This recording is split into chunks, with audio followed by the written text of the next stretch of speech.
Well, my name is Emma Rowley. That's a good place to start. I'm a recording artist and a songwriter, mostly in like the pop and alternative pop rock side of music. I live in Nashville, Tennessee. I went to college here, so that's how I ended up here.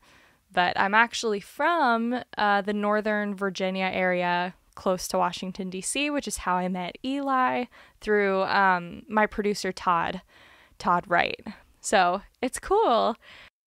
So I, as a child, loved anything that was like musical theater or musical movies. Like if there was a storyline happening that had music with it, that's what I gravitated towards when it came to music. And I just was so enamored with singing and like acting and singing. So as a kid, super into musical theater, and being from where I grew up in Virginia, there wasn't a lot of opportunity in that realm of music with community theater, etc. And it's incredible now that like 20 years later, it is such a hub for that. But when I was growing up, it was non-existent. So I totally ended up convincing my parents to let me audition for bigger shows because they would take me to like the Kennedy Center in Washington, D.C., or Wolf Trap, which is,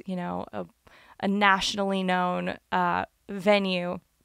And they take me to see musicals. And I would always want to see shows that had kids in it. So we'd see like Oliver Twist, Annie, those kinds of shows. And I'd be like, Mom, how do I get to be one of the kids in the show? And my family's not musical. So they were like, I don't know. Like, do I want to help you figure out how to do that at such a young age? Like, I don't know what that entails. Like, it seems like it'd be difficult and like such a change for a kid. But I was like, I want to do it. So I started auditioning in New York City. I ended up in 2 Broadway shows up there, 2 Broadway productions between the ages of 12. I turned 13 when I was in rehearsals for my first Broadway show. So that was like all I ever wanted. My childhood dream literally came true as a child. So I had these incredible experiences.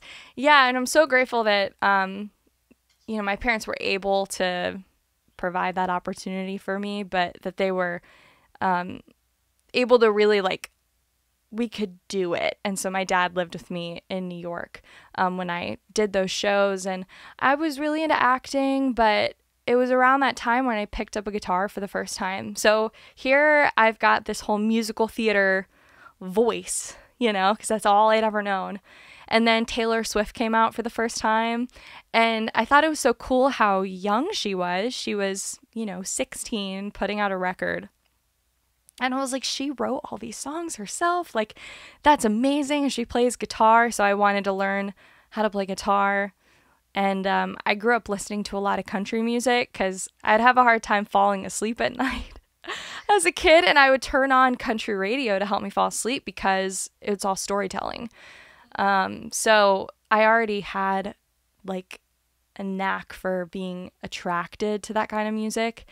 And then Taylor Swift comes out and it's so relatable, and I just was like drawn in. So then I vocally, as a vocal performer, was going from musical theater, like shifting into this more commercial music side. And when I say commercial music, it's like, popular radio genres like pop, rock, country.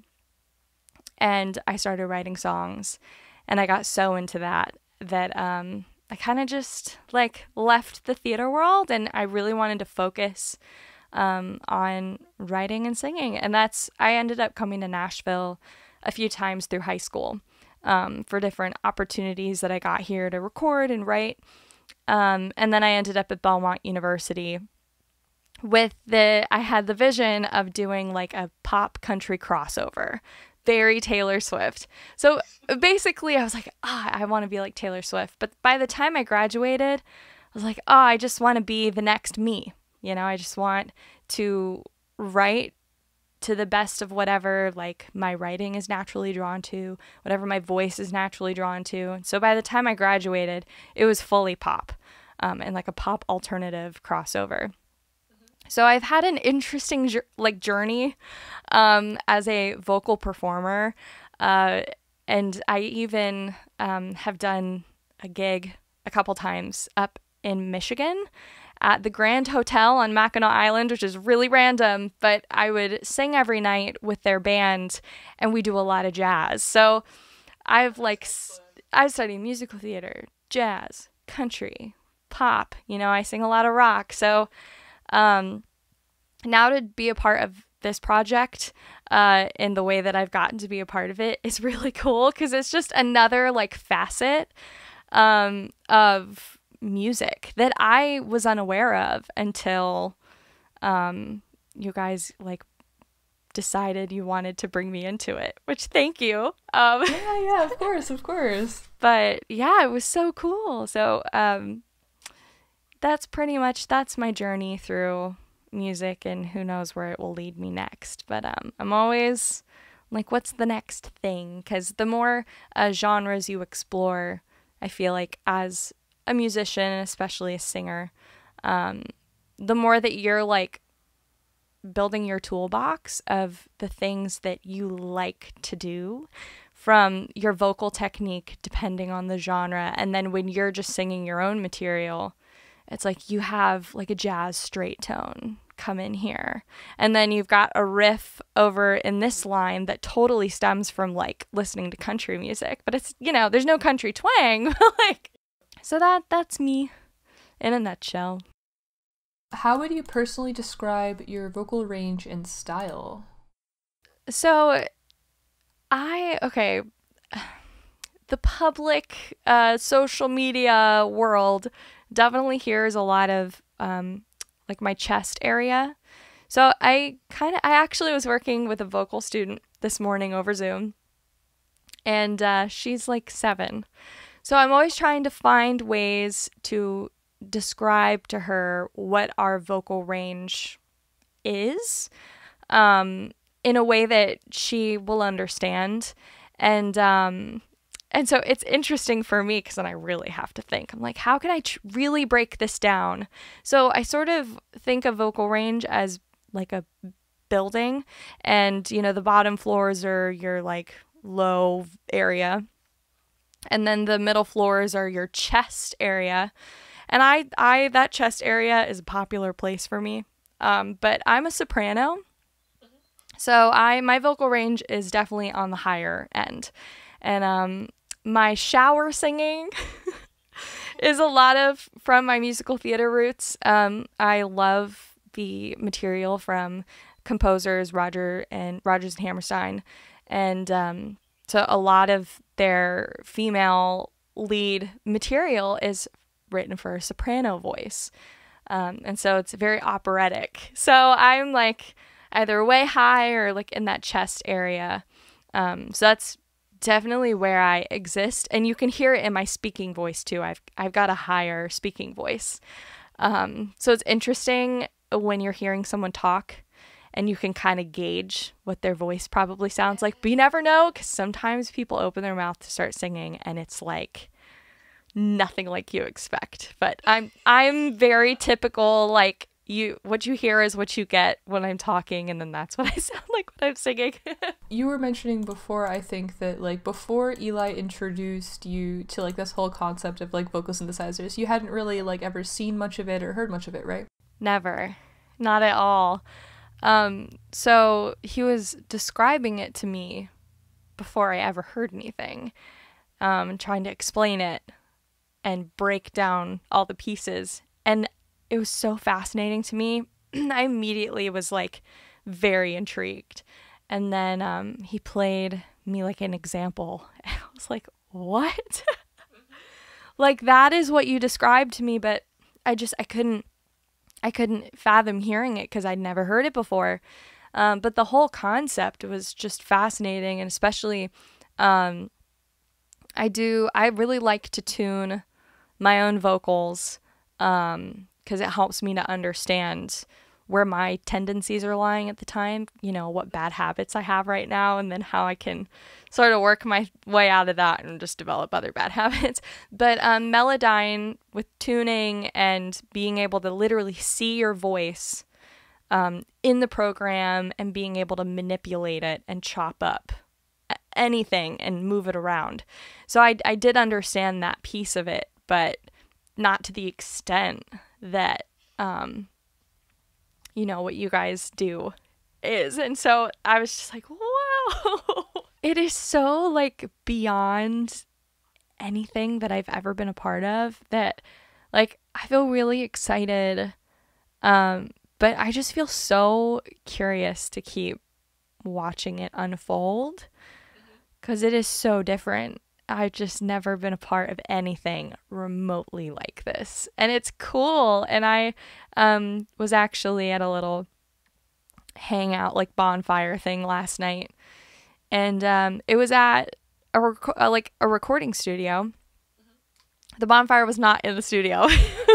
It's behind the studio. Just to clarify. And so the majority of everyone there, they're audio engineers that work at that studio. And so they're all, you know, talking about very technical things. And my husband is very into it. And so I'm just kind of sitting back like, I don't understand half of what they're talking about, whatever. And so then I was like, yeah, you know, I've got a lot to do tomorrow. And one thing is this interview I'm doing. Everyone starts asking me, what's it for? And I start trying to explain it to them. And just that it's even happening, you know, I'm like, I can't tell you things, but like, but just that, like, there's this thing going on, and I'm trying to just explain to them what it is that you guys do. And they were like mind blown. Because that is something that they would be so into because they can understand and they want to understand. So they're getting really nerdy and they're just like, I'm just trying to explain to them what it is. And that was really fun. I was like, oh, I can't wait to keep like, you know, having things happen with this. Just because of the reaction I already was getting of people just being, you know, I'm like, I can't tell you anything, but I can tell you about what they do, you know? And they were just mind blown. And I was like, like, just you wait. So it'll be fun to share it with people, especially people here in Nashville, because they will so easily be able to like it'll like hook them in, and they're going to be so like infatuated with it, honestly. There's something about it that has such a strong element of this is of the future. You know, it's just a totally new pathway that is being like excavated or something. It's literally currently, it hasn't been tread a lot yet. At least not here in Nashville. So it's so cool. The last question that I had for you was just if you could see yourself using Solaris or like other like similar like vocals in your own work or in any way, like as a like vocal draft or like for extra harmonies. Or... Definitely that for sure. Like when I'm writing a song and if I'm envisioning like a guy singing on it, I mean, their range is so different from mine. So I'm writing the song and like I can't reach the range that I've got in my head because I physically cannot sing it because it's way lower than I could ever possibly imagine singing. And then also with just different melodies too, like being able to piece together what I'm hearing in my mind but can't physically sing myself. Like that's cool. Exactly. But then also on some of my songs in the past, I've, you know, kind of like vocoded background vocals and just trying to to bring a different vocal element to the song, to have that interesting texture happening vocally in different sections of the song to help differentiate, you know. And so this would be so cool to use in place of like actively doing a vocoder myself in the moment, especially if it's like my own voice that I could like use. And then it's like it's me still, but it's totally different, you know, but it's me.